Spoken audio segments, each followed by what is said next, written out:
Hello guys, welcome to Hedgehog Tech. In this video I'm going to show you how can you create a resume by using Microsoft Word templates.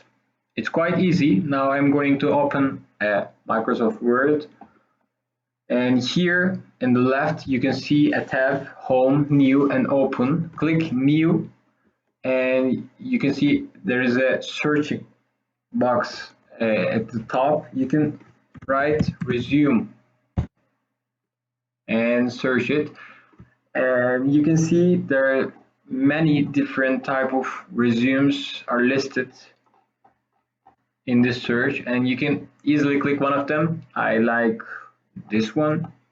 Yeah, I'm clicking the create, and here it is. It's very professional. You can change the picture, you can change the name and surname, you can add your experiences, education if you have.